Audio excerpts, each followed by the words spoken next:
Welcome back, everybody. More and more, we're hearing about kids who have severe allergies to peanuts. They don't even have to eat them to have some type of reaction. Yeah, now here to explain more on peanut allergies is Dr. Jonathan Bayuk from the Allergy Immunology Associates of New England. He joins us every 2 weeks on the show. So let's start right off the bat. Allergies for peanuts. What is it? What does that mean to have a peanut allergy? So what it means is that the protein in the peanut complexes with an antibody called antibody E or IgE that people make based on their genetics and a bunch of factors, so that when you eat the peanut or are exposed to the peanut, that antibody complexes with the protein, which is the same for all allergens, and that causes a downstream effect which could be hives, asthma, shock, or even worse. Well, that's the problem, the even worse part, because you hear peanut allergies, you may think it's no big deal, but it can be deadly for some people, can it? It can be. That is less of a common reaction. It's very common to have peanut allergy now. Somewhere between 1 and 1.5% of people in the Western world have developed peanut allergy in the last couple decades, which is a new phenomenon. And most of them have hives, and sometimes a little bit worse. It is unusual, very rare to die from peanut allergy, but it can happen. So that's the terrifying thing about it, is you have a healthy child or a healthy person, and all of a sudden they eat something which should be harmless, and they're in a real problem. Terrifying. Why does it seem so much more common nowadays? Because it is more common these days.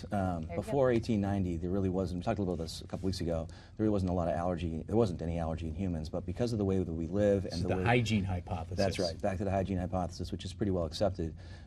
Peanut protein is a straight protein. It fits into the receptor that's the right size in order to become allergic. And so people are becoming more allergic in general because of the hygiene thing, but also people with allergies generally survive and meet other people with allergies and have children, and that genetic aspect just gets passed on and propagates. And speaking of survival, we mentioned it can be life-threatening. There can also be lesser responses to this as well. Is it something you can possibly outgrow? Yeah, about 20% of children will outgrow peanut allergy on their own. There are some non-FDA approved trials that have gone on to try to desensitize that haven't shown a lot of promise.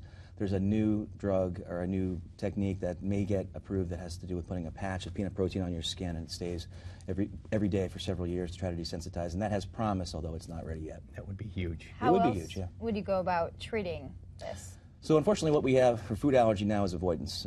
There are some types of food allergy, especially an itchy mouth scenario that happens with some fruits and vegetables. If you're pollen allergic, that can be cured potentially with allergy immunotherapy or allergy shots, but it's basically avoidance. And then epinephrine is very important. Even in a mild reaction, using epinephrine is the right thing to do early, and that's something that my colleagues and I are working locally to try to make sure people understand. And for someone out there that's wondering what is epinephrine, that's the It's a technical adrenaline term for an EpiPen, essentially. So EpiPen is a brand name of a device. Epinephrine is adrenaline. We all make that as a way of a response to a serious situation. If you inject somebody with adrenaline or epinephrine in whatever way, and the EpiPen is one of them, then you can save someone's life and certainly make them feel a lot better, a lot faster. And a lot of folks with these allergies always have to have an EpiPen on them just in case. Absolutely, that is the standard of care.